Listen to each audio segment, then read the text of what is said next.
I'm going to turn it to Pastor Clayton. Okay, sorry for that. That was kind of awkward, but a lot of things I do are awkward. If you will, put up the graphic. Yep. So if you will, I don't know if you know this or not, but if you pull out the camera app on your phone, on your smart personal device, and point it at that code, that little square barcode, it'll bring up, in case, I'm just saying all this in case you don't know, because some people don't know. And then it'll bring up a web page where you can download the app. Who already has the app? Okay, that's quite a few. That's like 50% or more. That's good. That's good. All right, I'm gonna move this so I can see it. So I brought this up here so I can mirror my phone so you can follow along with what I'm talking about. As Pastor said, I'm sure somebody's wondering, why do we have an app? What's the point of that? So we were paying for one platform for the website, another platform for everything Lisa does, so records and giving and getting donations or tithes and offerings, all that. And then even stuff that I was doing in media, I was doing some very open source, free way of doing things. You don't have to understand what I'm saying, but very homebrew, if you will. Making stuff happen. We made stuff happen though. But this new platform is called Subsplash. So if you see that, that's just the platform that we're running on. This encompasses many different things into one thing, and it's so much better. And on top of that, it's cheaper. Lisa knows the numbers, but it's significantly cheaper. So it's a win-win-win. Okay. So if you scan that, you'll see you can download the app on your iPhone, iPad, Android, but you can also get this on many streaming devices, so Roku, Google TV, Apple TV, Amazon Fire, all those things. Basically anything that you can get an app, it's probably there. So get it on all your devices so you're never disconnected. So if you'll launch the app, if you have it now. All right. So you'll be greeted with this. This can change at any time. So if icons get rearranged or just the interface in general looks different, don't worry. It's just an update, making things look fresh, because this is kind of just a beginning layout that I put. I'm going to brand everything. You don't have to know what that means. Okay. But yeah, along the bottom, you'll see there's different tabs. So there's the home page, connect, media. There's a lot going on with media. I'll go over that in a moment. Giving, and then there's even a built-in Bible. And there's a bunch of different translations as well. If I'm going too fast, just let me know. I work in IT 8 hours a day on computers, so I tend to fly through things. It's the very last tab on the bottom. And at some point, we can even, yep, right there. We can even do some reading plans, like as a whole church, through the app. But if we do that, we'll let you know. Yeah, and a lot of the things on here, so like if you were to tap on our beliefs, that's just going to open a tab from in your browser of the website. So just know that a lot of things are just linked to the website, but a lot of things will keep you within the app, like the live stream and the calendar, which, by the way, the calendar is there. So you never have to wonder, you never have to wonder what's going on. You can just get on the app and get on the calendar and see what's going on. Let's see. Yeah, so, and you guys may not care about this, but it's a big deal for me. The way our live streaming works now that we're on this platform, we stream our live stream to Subsplash, which is the platform that we're using. And then you can view the live stream on the app, but then it also rebroadcasts to Facebook and YouTube at the same time. So I had a bunch of crazy stuff in place to make that happen before. Now I don't have to do anything crazy. I just stream to this, and it works every time. Knock on wood. let's see. Okay, so let's go ahead and go to the media tab. And I'm going to go over this because there's quite a bit there to enjoy. The services or sermons are immediately available. So if we're live streaming a service, it's going to be there as soon as it's done. You can go back and play it back. So when you're watching or listening to a sermon, so let's go ahead and pick up where I left off. You can watch the sermon right there on your phone. Of course, you can rotate it and watch it full screen. You can also, if you say you're listening as if you're listening to a podcast and you don't want to watch the video and use up your cellular data, you can hit these three dots at the bottom and do switch to audio. And then basically it's a podcast now. And whenever you are, let me just pause that. It's distracting me. Whenever you are playing back a sermon or a service and say you leave it, it will actually keep playing in the background. And if you do stop it like I just did, as you can see, you can resume right where you left off. And then some other notes about services, you can actually download them to the app. They'll stay in the app, but you can download them if you know you're going to be somewhere without cellular service or data or on a flight or something like that. Because I know people in Cedarville fly places all the time. Yeah, some people do fly down 59. But also, you can even see pastor's notes. These are literally his sermon notes that he uses on Sundays. And you can see exactly what he had noted for the service. So if there's a scripture that you missed, or something he said, a good one-liner, the one-liner is probably there. So there's all that. Things are organized also by speaker and topic. So if you are having faith problems, tap on faith, and it'll fix all your problems. You gotta have this app. What else? All right. So let's get to the good stuff. The stuff that, yeah. The stuff that's I think is gonna help us as a church the most. First thing that we gotta do before I talk about all this, it'll make more sense. Is if you create an account, what you need to do is tap right here where my face is. You're gonna have a gray and white face. So you're gonna tap on that. If you're already signed into the app and you know what that means, you probably don't have to do this. You're gonna tap on that log in or sign up. And you can use any of these. I don't think we've had any issues with people using them. Okay. I would recommend just using your email address. That's how I always do things. So that's what I'm going to do right now, just so that you can get a complete run through of everything. Now, if you have an account, you just log in right here. But if you don't, you're going to hit this create account. And you're going to fill that out, okay?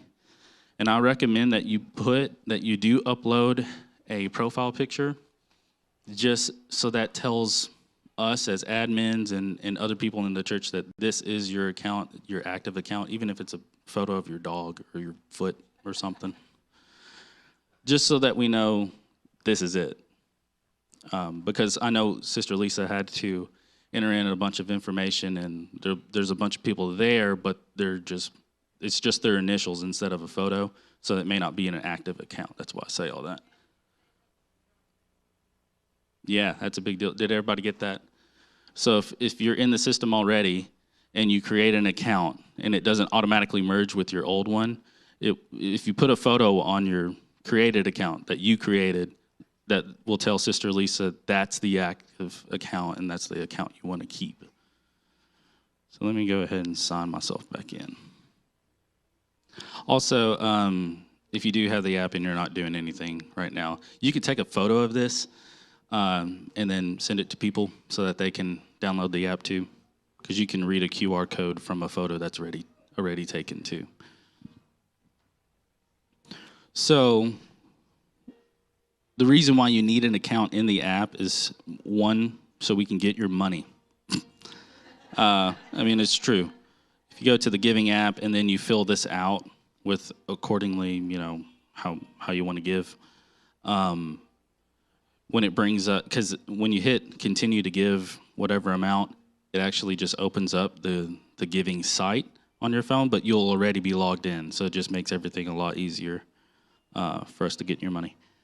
And then the biggest thing, so as Pastor mentioned before, this app should, and I already know it will because I've been using it for media since I think August or September to try to vet the app and see how well it works, and it's been great. We've been using it for fine arts and youth as well. But there's actually groups and conversations built into the app. So once you're signed into the app, if you will tap right here, the little message blurbs, if you will, that will bring up the messaging.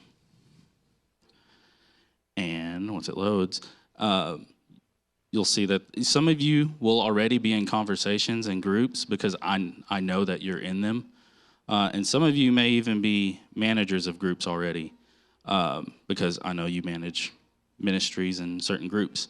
So you see here, I've got a lot on my list because I've already added myself to all these. But if there's a group that you know you should be in and you're not, if you go over to this Discover tab, you'll see all these different groups. And these are all the public ones. So these are set to the privacy settings set to public, so you can see them and just request to join them. But there are some private ones too, because some groups you don't really need a request to be in because we will put you in them, if that makes sense. But yeah, so this is where we have all of our conversations, as you can see here in media. We don't talk a lot.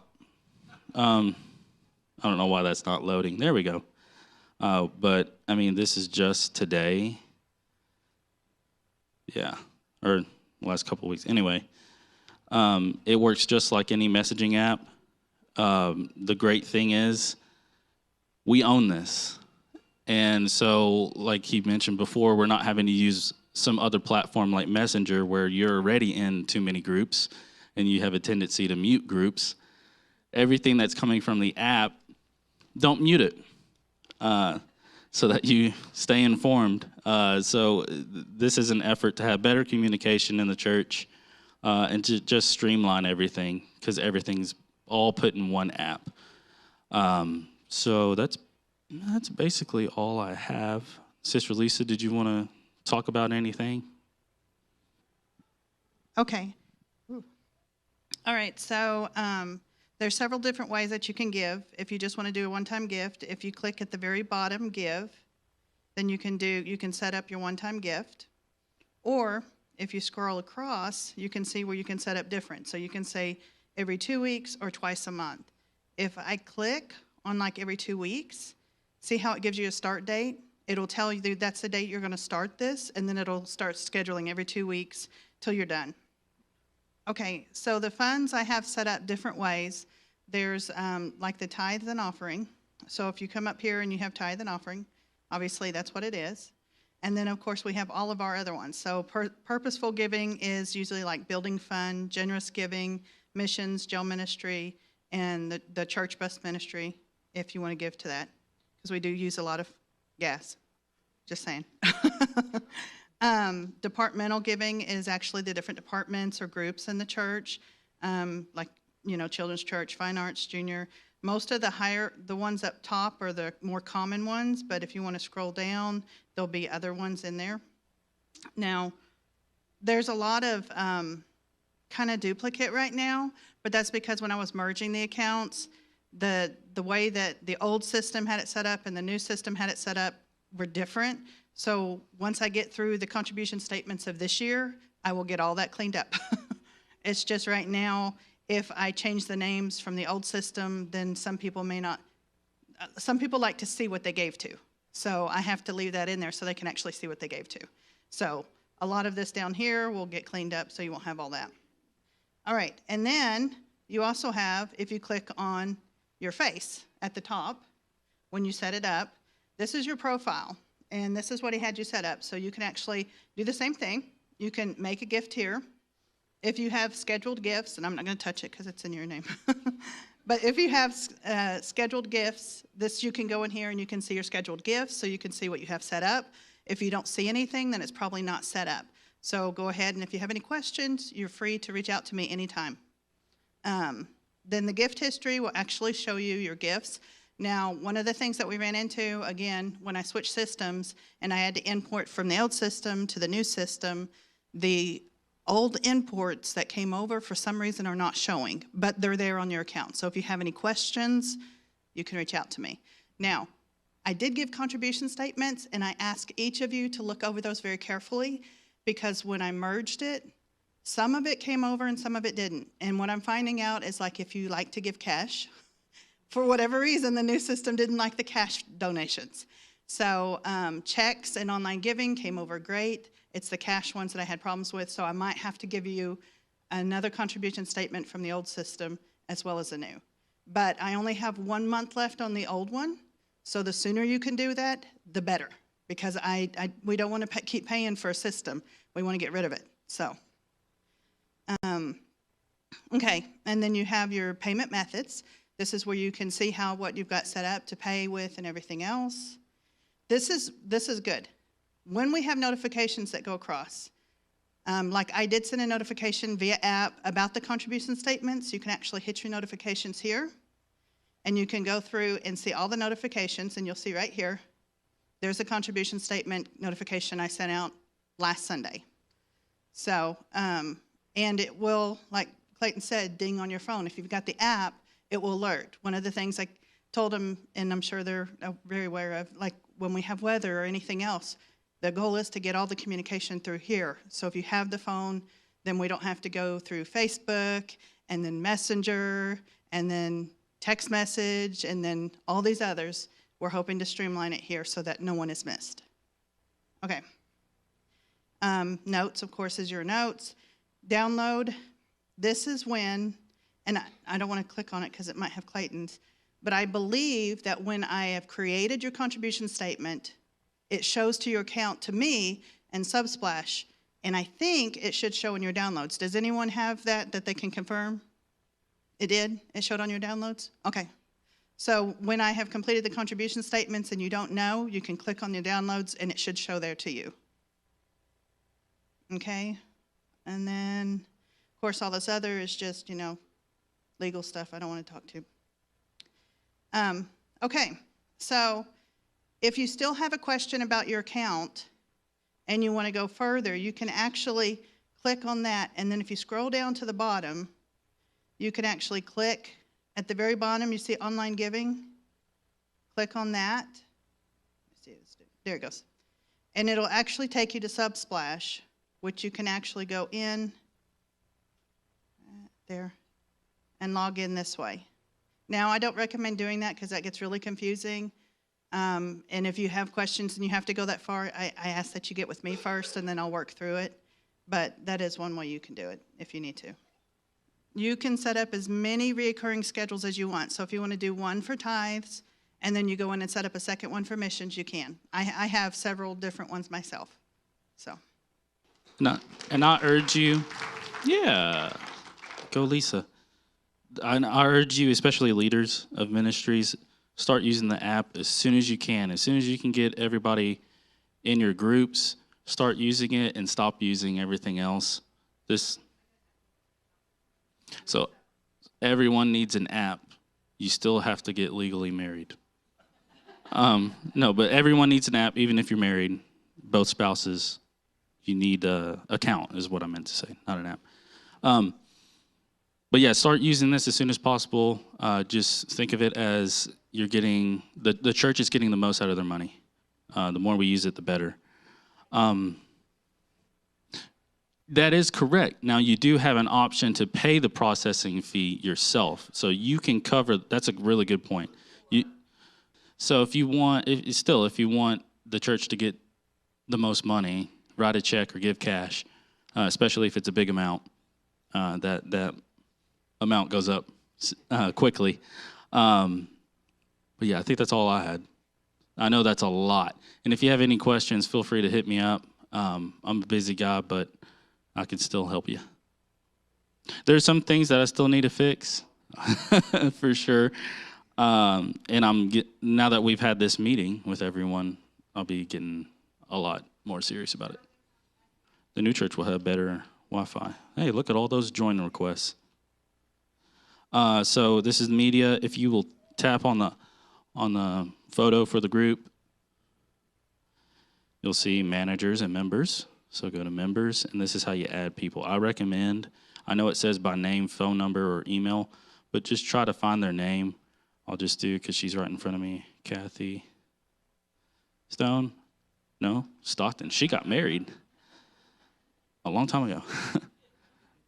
And you tap on their name, and then you hit the arrow. This is how you add them. So you want to join media? I won't do that to you. So that's how you do that. And you can, even if you want to add another manager, you can do it there as well. It's all the same. Me and Lisa were talking about that this morning. We can definitely do check-in. We just got to get in there and figure it out. So, like in the nursery or after-school program or Sunday school, in Sunday school. This thing will do a lot. They tell me it will do a lot. and I believe, but if you do have questions, please ask the people who know, okay? Also, the issue with websites, if you don't have somebody managing them, they don't really do much good. And we will be putting a person, will be over all communications, that will be keeping the website, app, everything up. This is going to help us so much because we can send out a message, and if I don't know how many groups Tammy has, it just seems like bing, bing, bing, bing, bing. I hear them all going off. But inevitably, there's people that aren't in any of those groups, and they get left out of those messages. So anyway, just wanted to let you guys know all of that, and I think that's everything other than we're going to go back and have some